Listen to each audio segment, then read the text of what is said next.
Welcome and welcome back mga ka-Espiro.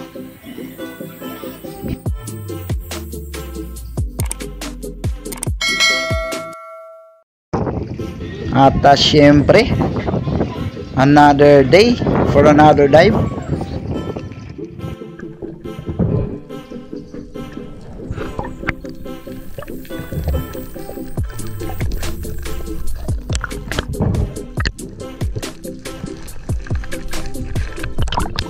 Habang naglulod tayo ng ating pana mga ka-Espiro, meron tayong napansin kaagad na dalawang unicorn fish. At pinuntahan agad natin baka sakaling mapana natin, pero napakaiila pala ng dalawa na ito. Salubong kami sa agos mga ka-Espiro, kaya hindi ko na pinilit na mahuli pa.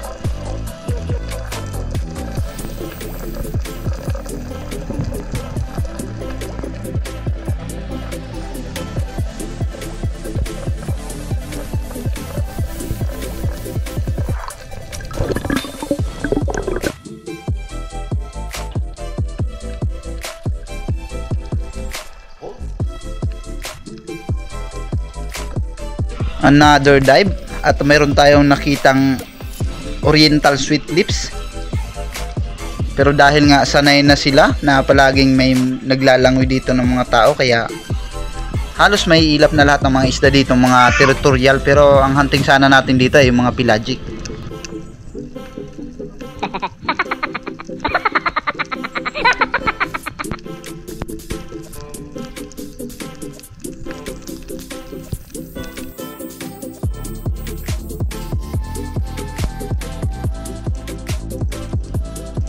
At finally, meron tayong 3 pirasong nakitang surahan.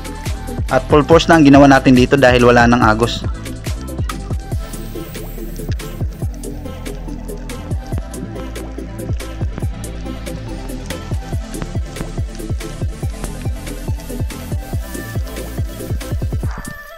Hinintay lang natin mga ka-Espiro na parang masanay sila na mayroong taong nakadapa sa ilalim, at nung nasanay na nga, yan, nilapitan na natin at pinanaan.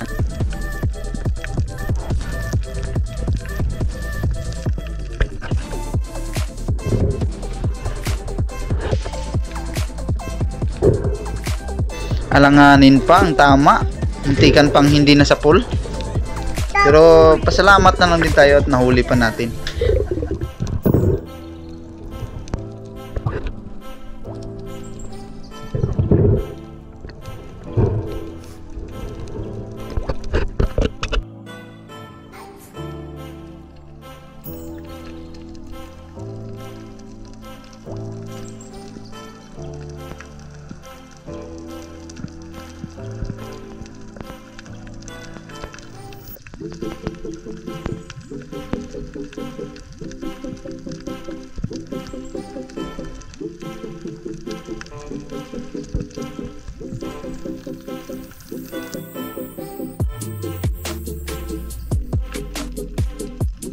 Ito yung bato na palaging iniitlogan ng mga cuttlefish o yung tauban. At ayan o, mayroon pa silang mga itlog sa ilalim. Kung napapansin nyo, may mga puti na nakasiksik.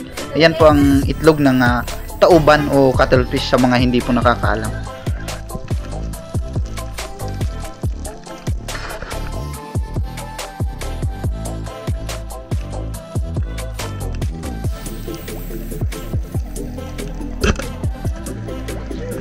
Pinili natin yung pinakamalaking surahan mga ka-Espiro, at iyon ang ating pinana.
medyo nahirapan nga tayo dahil umabot hanggang sa monoline yung isda, kaya nahirapan tayong tanggalin.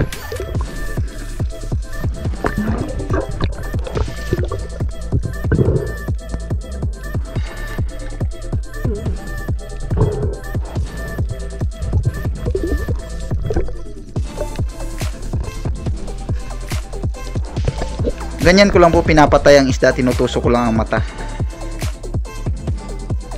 Dahil wala tayong dalang diving knife, kaya nga bukas, awa ng Diyos, kung makakatuloy tayo ay uuwi muna tayo ng Taytay para kunin natin yung ating diving knife para hindi tayo mahirapan magpatay ng isda.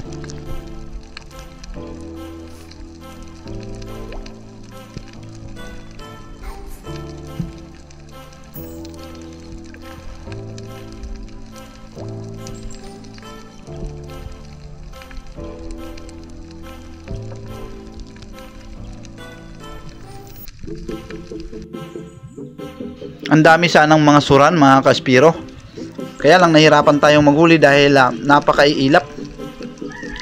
Hindi talaga sila sumusugod.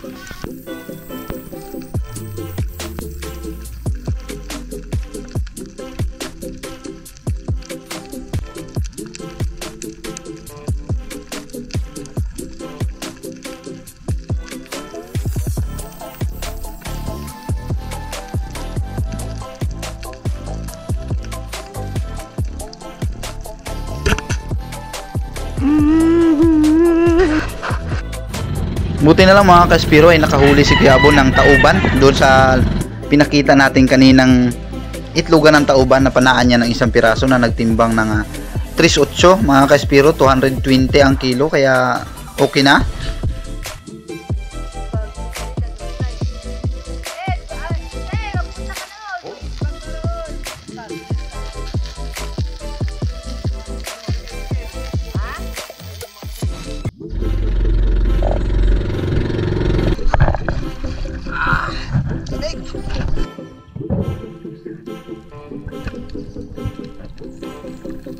Kagaya nga mga kaispiro na ating palaging ginagawa, sa tuwing tayo ay tatalon, palagi tayo naglo-load ng pana para in case na may mga malalaking isda kaagad tayo makita, ay nakaready na kaagad tayo para panain.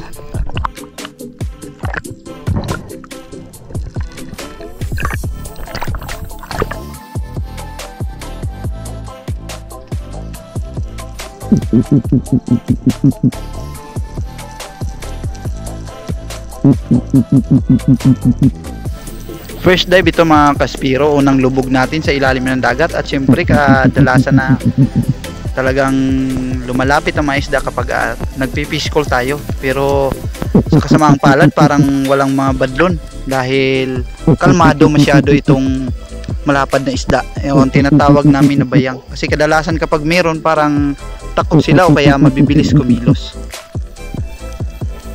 Kaya hindi na kami tumagal mga kaspiro, nagdipat na kami kaagad ng bahura para mas makahuli kami ng marami.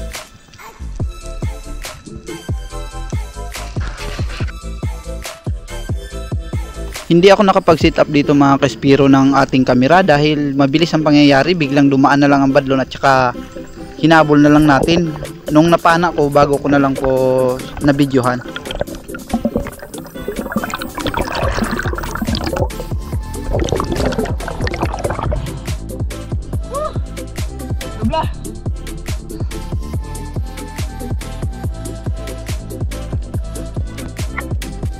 Humingi ako ng second shot para panigurado dahil ito pa lang ang unang isda natin.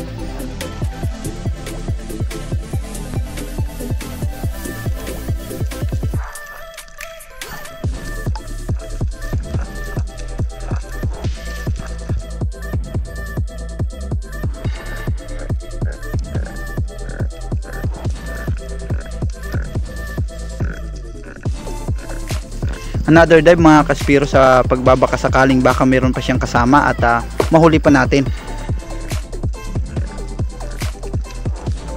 Hanggang sa napansin natin yung suno o coral trout na agad natin binaba para mapana dahil matagal na rin tayo naghihintay na baka may lumapit na badlon pero wala, kaya pinana na natin ito.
Napakaraming ilak mga ka-Espiro na halos hindi tayo makapana dahil nalilito tayo kung saan ang papanain natin.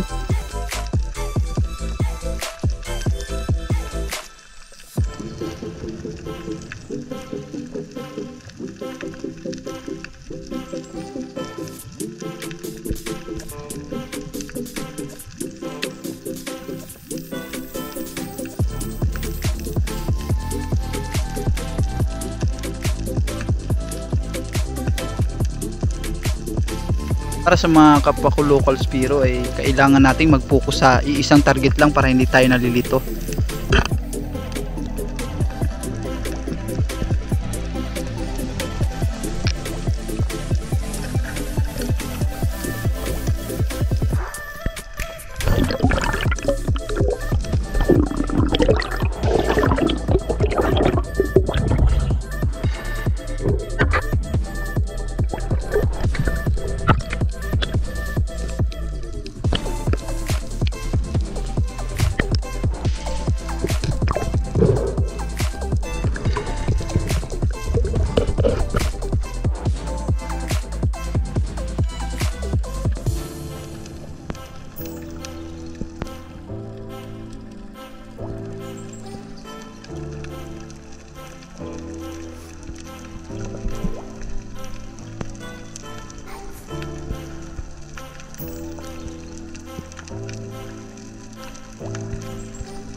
May papanain sana tayo ditong lipti o oriental sweet lips, pero hindi natin muna tinuloy hanggat mayroon pang pawikan dahil matatakot ang pawikan sa tao kapag nagulat, at lumutang muna tayo para makapag-ipon pa ng mas maraming hangin para sa ating target na isda.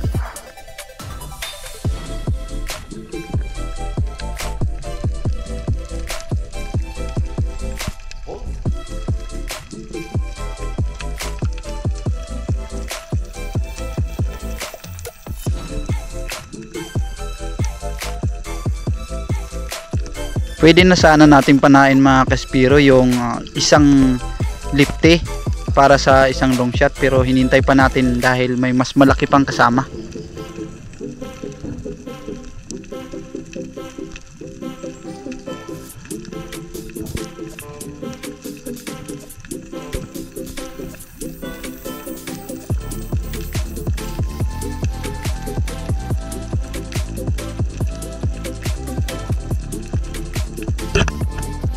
Oh my God! Wow!